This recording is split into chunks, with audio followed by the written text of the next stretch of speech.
Hey everyone, I'm Adam Hutchinson. I'm the Senior Marketing Manager here at Socedo, and I'm coming at you live today to talk about intent-based emails. So I'm going to talk today about how to implement actually an intent-based email strategy within your existing kind of marketing process, a marketing strategy. So just a couple of points. Follow along with us today. You can use the hashtag Socedo Live and tweet at me at AdamIsWriting and at Socedo. And also feel free to ask questions as we go along. My colleague Tina will be able to pick those up and answer those for you.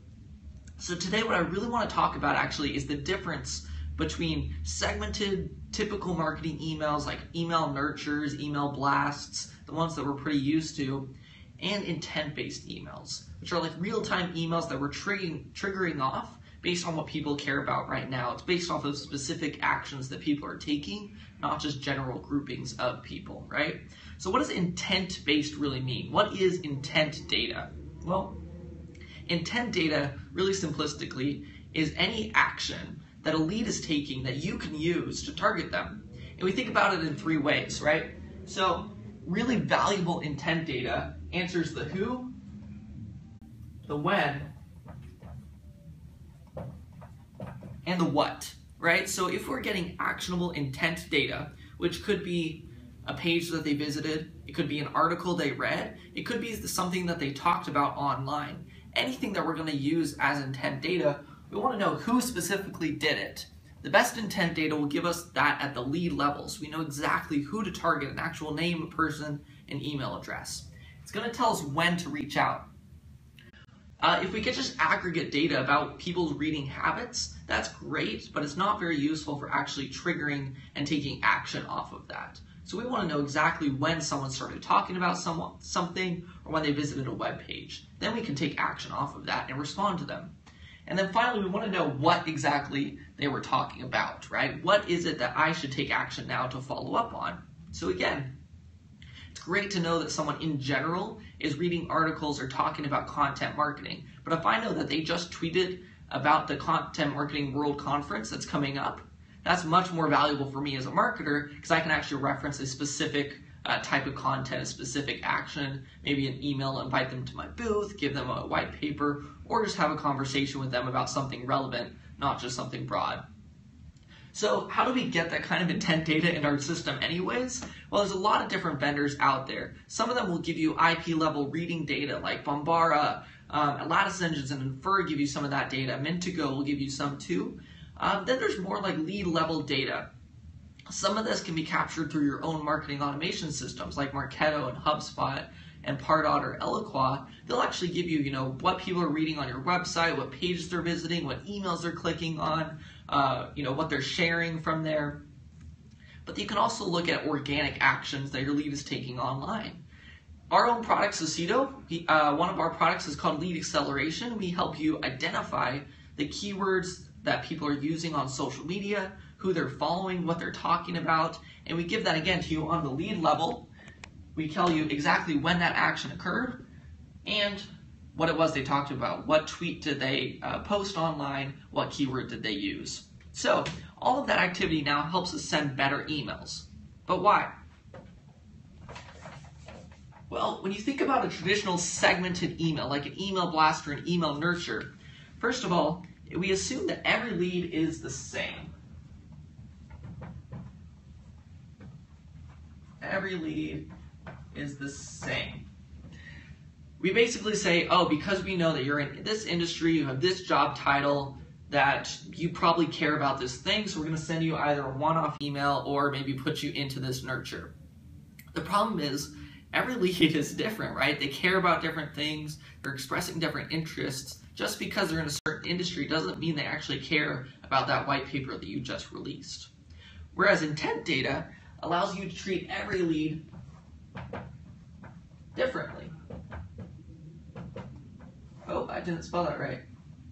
You got it. So every lead is treated differently versus every lead the same. When we get down to intent data, we're talking about a specific who, a what, and a when for each lead, rather than just grouping them together at an aggregate level based off of firmographic data that we're putting in based, again, company size, job title, industry. Those things are great, but with intent data, we actually get what you care about. Now, segmented emails Also, treat everyone on the same timeline. And more importantly,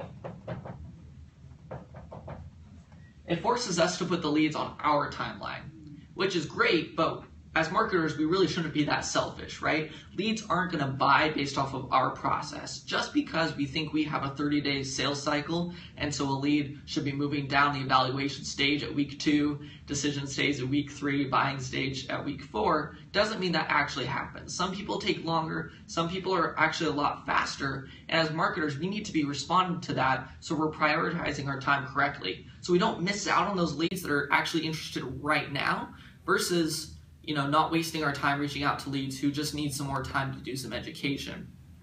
So intent-based emails put the lead in control.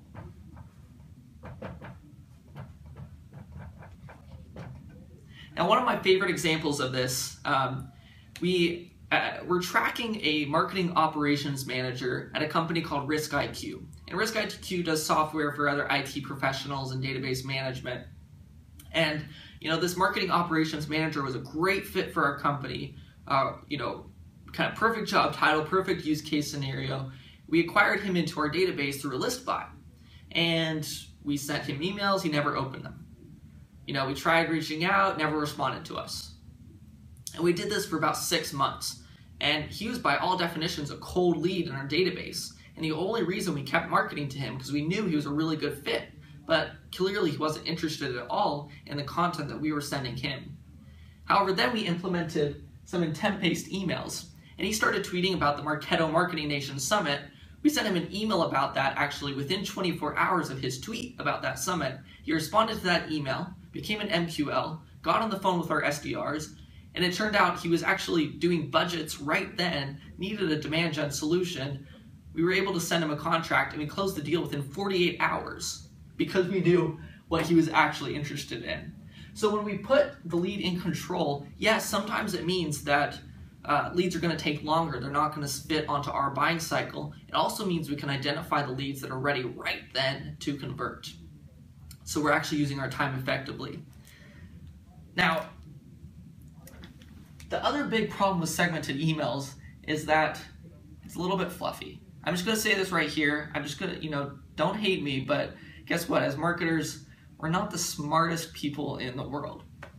And we often rely on intuition. And intuition is great. It can get us a lot of places in life. In the marketing world, it's even, it's good to have our gut checks. It's good to make assumptions. But the problem is it's not actually good data for us to use. And oftentimes when we're spinning up nurture campaigns or one-off email blasts, we kind of use our best guesses. We say, yeah, we think this content's really good. We think it'll resonate with this audience based on our past experience, but we don't really know. And the problem is it takes us a long time to get data back. If we're doing nurture campaigns, we're only sending an email once a week at the most, probably once every other week.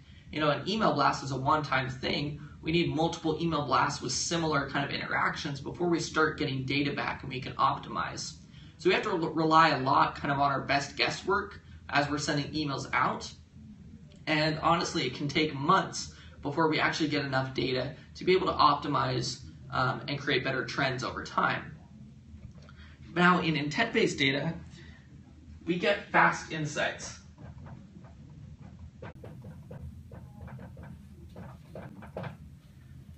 Because we can spin up multiple campaigns and multiple touch points and have them all going out at the same time based off of what leads are interested in, we start getting feedback on our emails almost instantaneously. In fact, I can spin up, when we started doing intent-based emails, we spun up 5 different campaigns in the first week. And after 1 week, I now had insights across 5 different emails to hundreds of different leads, which was much more valuable than spinning up a new nurture campaign where I might have 5 touches in it, but after 1 week, I only get insights on 1 email. That's not really enough data for me to make changes. So I could go a whole month with, sending out really bad emails and not know it for a while. Whereas here we can make changes very quickly. What's also great is I can start to see very quickly what's resonating well, what's not. So I can create hierarchies. I know that if certain emails are getting better click-through rates than others, I can put those at the top of my stack. I can say anyone who's tweeting about this topic or visiting these web pages should get this specific email on content marketing because it's my top performing email. And then all these other ones are just kind of backfills. We can't really do that with nurtures. We have to follow a singular path. Now, what's the other great kind of differentiator here? Intent-based emails just work. So in segmented emails, we see about a 29% open rate and 1% click-through rate. I don't know about you, but if I have to send out 100 emails just to get one person to take an action on it, that's not a great use of my time as a marketer. And unfortunately, email marketing continues to decline because it's getting crowded, right? People are sending a ton of emails all the time. It's really hard to break through the noise. We only get about a 1% click-through rate. That doesn't make me feel really great as a marketer.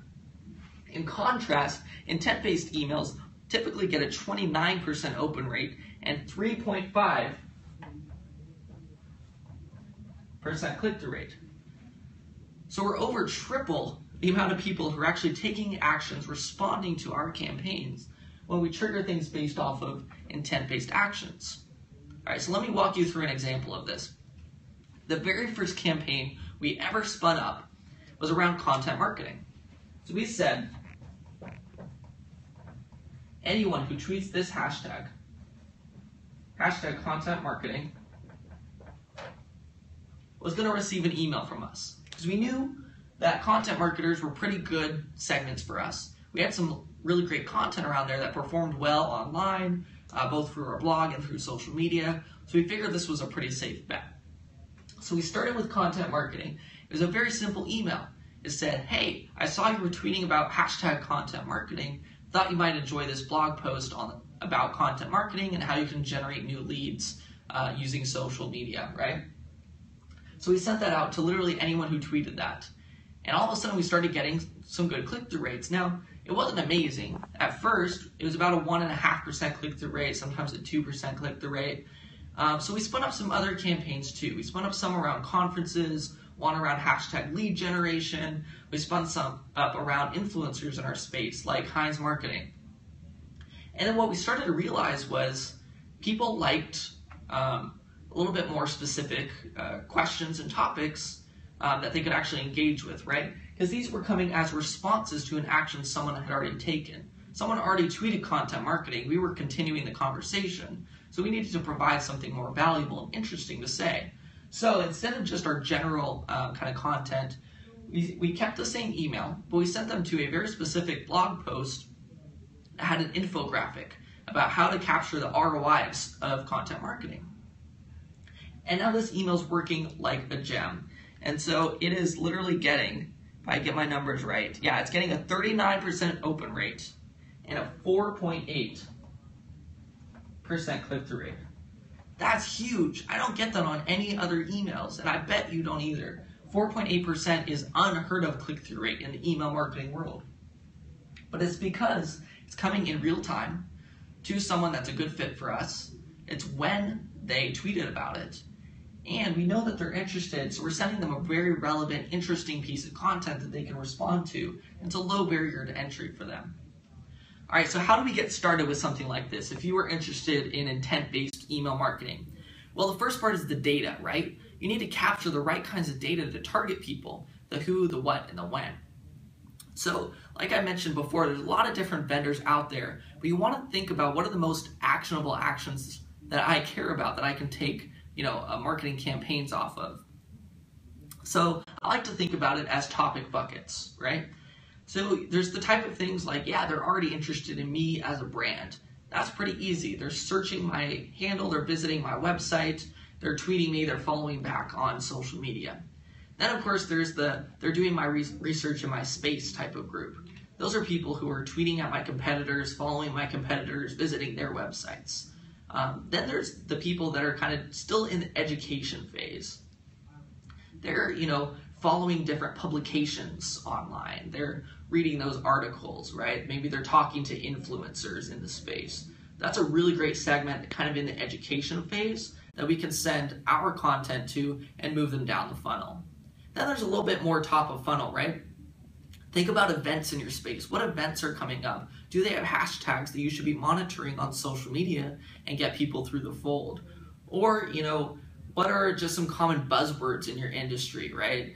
Hashtag account-based marketing is huge right now. Everyone's talking about it, and if they are talking about it, they're probably a good fit for my brand because we give people social data at account and lead level so they can do targeting. So anyone who's talking about that, they might not be in a buying mode right now, but they're a pretty good fit, and I can at least send them some top-level content to see if they might be interested, and then start to move them down the funnel. So this doesn't have to be net new from scratch, right? In fact, you've already done a lot of this research. If you're doing any kind of paid search marketing or even organic SEO monitoring on your keywords, you already have a pretty good keyword list. You probably already have those buckets, whether you've broken them out or not. You probably already know what some common keywords are that your audience is talking about. Start there. Work with your team, see what's working. Just go into Google Analytics real quick and pull those keywords lists and start to break them out. Then, of course, you want to expand on that a little bit based off of what people are talking about on social, which would be different from just search that brings people to your site. Might be a little bit more top funnel, might be a little bit more user-led type of conversations. You can start to see what are the trends that you're seeing on social media that people are talking to, what kind of content are they responding with, right? Then finally, kind of pick your best performing keywords, right? What are the people talking about the most, but also that are really high valuable leads that are talking about those topics? And you can spin up campaigns around those first. So again, that's why we chose content marketing at a really high volume on our database because it's a broad keyword, but we know it's mostly good prospects for us. And one thing to keep in mind as you're spinning up those emails then, once we know kind of where we want to target, think about being personal, relatable, right? Again, we're responding to someone's organization. The lead is in control. So it's not about our marketing message. It's about their conversation and we get to be a part of it. So I love to use plain text emails. I like to keep them really short, no more than 3 sentences. I like to keep it kind of conversational. Hey, I'm just reaching out. I want to talk to you. Saw you were interested in this. I think you might like this blog post, or hey, come download this white paper. You'll really get a lot out of it if you like this topic. Things like that tend to work really well. And then, keep in mind kind of what the context is. So if you're targeting really broad keywords like content marketing, keep your offer really broad. Just because someone's interested in content marketing doesn't mean they're interested in live video, for example. It just means they might be, right? But it just means they're interested in content marketing in general. So we sent them a pretty interesting infographic on the ROI of content marketing. If you're being more specific, be specific, right? Don't be broad. If someone's talking about the new Salesforce Einstein AI release in their product, make sure you have something about that topic that you can send to them. Don't talk to them about Salesforce best practices, because they might actually not care about Salesforce. The piece that they care about is that new AI feature that's really cool and they want to interact with that. So again, broad topic, broad content, specific topic, specific content. Whether you're looking at tweets online, keywords people are using, whether it's search traffic or web page visits or third-party intent data about what people are reading, in different publications, all of this can be used in a very similar way. As long as it's actionable, it's at the lead level, and you're actually being specific with your content in real time to them. Finally, you want to measure success. So how should we think about intent-based emails? We want to compare them to our traditional emails. Remember, you can only send someone a certain number of emails in a time frame, right? Probably only once or twice in a week. So if they're receiving an intent-based email, they're not receiving one of your other emails. So as a very baseline, your intent-based email should always be higher performing than your traditional nurture emails. But beyond that, of course, think about it as cost benefit. You are spinning up new campaigns. Even if you're using the same kind of content, it's a net new that you need to be tracking, that you need to spin up and put people into.